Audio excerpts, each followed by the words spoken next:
حافظ صاحب آپ کے پاس آتے ہیں.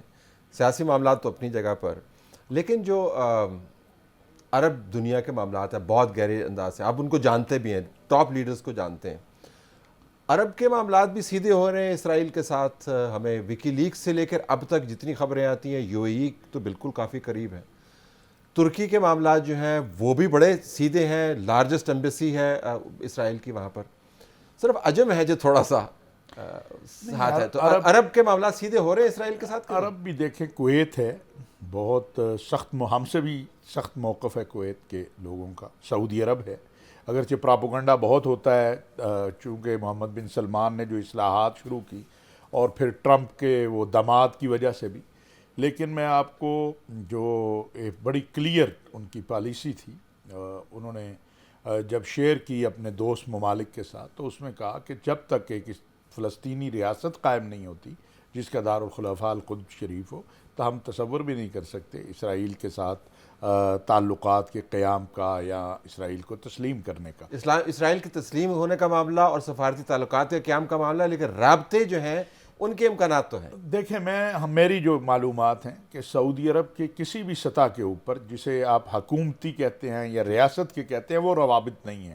باقی انفرادی رابطے تو دنیا میں لوگوں کے ہوتے رہتے ہیں. ہمارے میں تو ویسے ایسی وفود جاتی ہیں نا جی، ہمارے کون سے سرکاری رابطے. اب دیکھیں یہ جو وفد جس طرح اس کی اناؤنسمنٹ ہوئی نا جی، یہ دیکھیں، یہ اگر یہ غیر معمولی بات تھی، اور اس کو جس طرح پیش کیا گیا.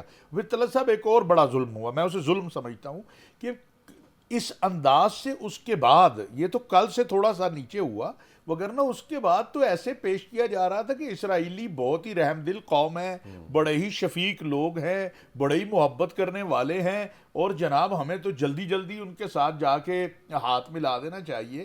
یعنی وہ سارا جو کچھ اسرائیل کر رہا تھا وہ ایک طرف کر دیا گیا، اور ہمیں یہ بتانے کی کوشش کی جا رہی تھی کہ جناب آپ کو تو پتہ ہی نہیں ہے، وہ تو آپ کے اوپر بڑے ہی کرم کرنے والے، وہ تو بڑے مہمان نواز، بڑے شفقت.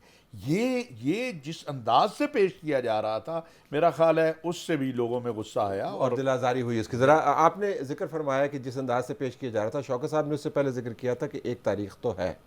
اچھا، اس تاریخ کی وجہ کیا ہے؟ کیونکہ بطور صحافی ہم بھی یہ سنتے رہتے ہیں جی کہ ہمیں تعلقات میں کچھ نہ کچھ رابطہ رکھنا چاہیے. تو آپ کے خیال میں اس کی کوئی دفاعی یا خارجی امور کی جو لاجک دی جاتی ہے وہ کیا ہے؟ دونوں طرف سے ہے، اور یہ بڑا اچھا سوال ہے کہ لاجک کیا ہے، کیوں جنرل پرویز مشرف کی طرف سے ہوا یہ والا، قصوری صاحب کیوں گئے. سب سے بڑا جو ادھر ایک انڈرسٹینڈنگ اس وقت پائی جاتی تھی، جس کو ابھی بھی کہیں نہ کہیں ذہن میں ہے، کہ ہم نے خامخواہ ایک دشمن بنایا ہوا ہے جس کے ساتھ ہمارا کوئی ڈائریکٹ کلیش نہیں ہے، لیکن ہمارا اس دشمنی کا فائدہ انڈیا اٹھاتا ہے. مثلا ان کی جوائنٹ ایکسرسائز ہو جاتی ہیں، جو کچھ اسرائیل جس طرح کی بربریت وہاں فلسطینیوں کے خلاف کرتا ہے، اس کا ریپلیکا وہ بھارتی جو فورسز ہیں وہ کشمیر میں کرتی ہیں. تو بجائے اس کے کہ ہم ایک ہوسٹائل پوسچر کی بجائے فرض کیا ہم ایک نان کمبیٹ قسم کا ایک پیسو سا ڈورمنٹ سا پوسچر دیں، تو وہ جو ٹلٹ ٹورڈز انڈیا اسرائیل کی بنتی ہے وہ برابر ہو جائے گی. اب اسرائیل کی طرف سے بھی، میں نے خود نیو یارک میں جب جنرل پرویز مشرف صاحب ملے تھے، میں بھی ساتھ تھا، اس ڈیلیگیشن تھے، میں نے ان سے پوچھا، میں نے کہا آپ کا کیا پرابلم ہے پاکستان؟ تو انہوں نے کہا کہ جی آپ نیوکلیئر پاور ہیں، آپ کے پاس ایٹم بم ہے، اگر ہم آپ کو نیوٹرلائز کر لیتے ہیں ان اے وے کہ ہم آپ کے ساتھ انگیج ہو جاتے ہیں، دوست ہو جاتے ہیں، تو جو سب سے بڑا تھریٹ ہے ہمارے لیے مسلم بم، جس کو اسلامک بم کا ٹائٹل بھی دیا گیا، تو ہماری وہ فیور میں ہوتا ہے.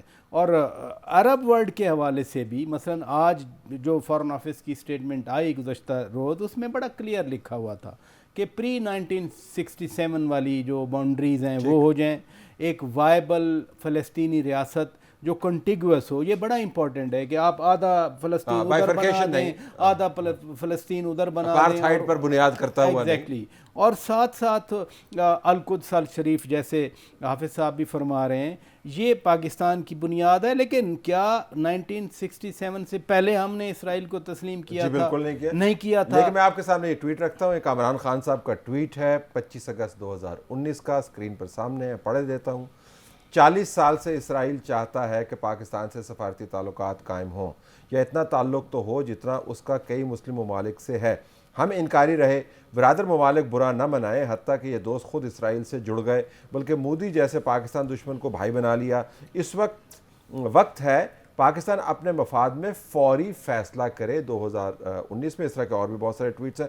ذرا میں سمیرہ کو انگیج کرتا ہوں. سمیرہ, بطور صحافی فارن آفس کی جو سٹیٹمنٹ ہے اس سے آپ کے ذہن میں معلومات کے اعتبار سے کوئی کلیئرٹی آتی ہے کہ آپ رپورٹ کر پائیں؟ جس طرح آپ نے کہا کہ جو ڈیلیگیشنز کی فارمیشن ہے, کون لوگ تھے, ان میں سے ایک ڈیلیگیشنز کے جو ڈیلیگیٹس ہیں ان کی طرف سے ٹویٹس آ رہے ہیں, لیکن مکمل معلومات نہیں ہمیں مل رہی. تو حکومت کو کیا مکمل معلومات دینی چاہیے؟ ان کے پاس یہ تو ہوگا کہ کون لوگ وہاں پہ گئے ہیں کہ نہیں؟ جی بالکل, میرا خیال ہے کہ سب سے لاجیکل بات یہی ہونی چاہیے کہ جو لوگ گئے, کنیلا خان کوئی صاحبہ ہے محترمہ, ان کا نام ہے, احمد قریشی کا نام ہے, آج احمد کی میں نے سیکنگ کو سنا کسی جگہ میں سیک کر دیا گیا ہے. یہ معاملات اس نہج پہ آنے ہی نہیں دینا چاہیے تھے. بینگ فارن آفس obviously وہ اسرائیل گئے ہیں, بے شک پاکستانی تھے یا پاکستانی ڈول نیشنل تھے, لیکن ان کے پاس اتنی تفصیل ہونی چاہیے تھی کہ جو رپورٹر کا پیٹ بھر سکے خبر کے لیے کہ یہ لوگ تھے, کس مقصد کے لیے گئے تھے. بے شک ایک NGO آرگنائز تھا, لیکن یہ کیوں گئے تھے؟ اور اسرائیل کے صدر سے ملنا اٹس ناٹ اے پیٹی تھنگ. یہ ایک رپورٹر کے لیے اور پھر دیکھیں نا ورلڈ اکنامک فورم پہ اناؤنس کہاں پہ کہہ رہے ہیں, جس حافظ صاحب نے کہا کہ یہ معاملہ جو ہے انہوں نے ٹیک اپ کس کے اوپر کیا. اسرائیلی جو ہے نا معلومات کی دنیا کے بہت اچھے کھلاڑی ہیں, ان کو پتہ ہے کہ کہاں پر جا کے کیا چیز ریلیز کرنی ہے اور اس کا کیا اثر ہوگا. تو ایسے تو نہیں انہوں نے کھیل دیا ہوگا. ذرا میں اضافی سوال آپ سے اس پر کر لوں, وہ یہ کہ اس وقت جو ٹویٹس آ رہے ہیں اس کے اندر یہ بھی بتایا جا رہا ہے جی کہ دیکھیں میں تو وہاں پہ گئی تھی اور میں تو جو پچھلی حکومت کے وزیر ہیں ان کے ساتھ یہ ڈیلیگیشن میں کھڑی ہوں. وہ صاحب فرما رہے ہیں کہ جی ہاں میں تو آپ کو جانتا تھا 1990 سے, لیکن اس کے بعد پھر آپ نے ایک مرتبہ میرے سے ملاقات کی, میں نے آپ کو پاکستان امریکہ کے تعلقات کی بحالی کے لیے استعمال کیا, لیکن آپ نے بڑی بھیانک غلطی کی کہ یہودیوں سے جا کے اسرائیلیوں سے جا کے ملے اور ان نون لیگ والوں کے ساتھ رابطہ کیا. تو یہ جو ہے بلیم گیم جو ہے فارن آفس کی سٹیٹمنٹ اس سے اپنے آپ کو بالکل پرے رکھ رہی ہے. Is that correct reading? ٹھیک ہے یہ کہ نہیں؟ It's creating another chaos. I would try to keep it short and crisp. یہ ایک اور chaos بن رہا ہے. صرف احمد قریشی کو سیک کرنا معاملے کو ٹھیک طرف نہیں لے کر جا رہا. اس بار لوگ, کیونکہ سوشل میڈیا ہے طلعت صاحب, سوشل میڈیا ایک انکنٹرول چیز ہے, آپ کے پاس کنٹرول ہی نہیں ہے اس کا, کچھ بھی ہوگا. مجھے لوگ کہہ دیں گے اسرائیلی ایجنٹ, یہودی ایجنٹ, اگر آپ فیکٹس کو لانا شروع کریں گے. یہ شوکت صاحب بیٹھے ہیں, he is authority on foreign affairs, یہ جانتے ہیں کہ اس طرح کے سوالات ہم اٹھاتے رہے ہیں کہ پہلے بیک گراؤنڈ تو ہمیں دے دیں. اب میں بحیثیت ایک صحافی بہت عرصے سے ریکویسٹ کر رہی ہوں کہ میں نے فلسطین اور غزہ کی سچویشن کور کرنی ہے, آپ مجھے ارینجمنٹ بنا دیں. میں نے جا کر پاکستانی پاسپورٹ پہ ٹریول کرنا ہے, لیکن کوئی جواب نہیں. وہ فوڈ جاتے ہیں, کیوں جاتے ہیں, کیسے جاتے ہیں, ان کی ڈیٹیلز نہیں آتی. اور جب اسرائیل کی آپ نے بات کی, they are too good in information sharing, incredible information sharing, real time information sharing. وہ مل تو لیتے ہیں, لیکن پھر وہ چوراہے میں جا کے وہ ہنڈیا پھوڑ, یہ ان کا شروع سے ایک مشغلہ ہے کہ وہ آپ تسلیاں بھی بہت دیں گے کہ نہیں it's between both of us darling, don't worry about it. لیکن کچھ عرصے کے بعد ان کے کسی ٹیلی ویژن, ہریٹس فار ایگزامپل, ہریٹس ان کا سب سے بڑا ٹول ہے اس میں, وہ تمام تر تفصیلات جو ہے وہ کچھ عرصے کے بعد وہ شیئر کر دیتے ہیں.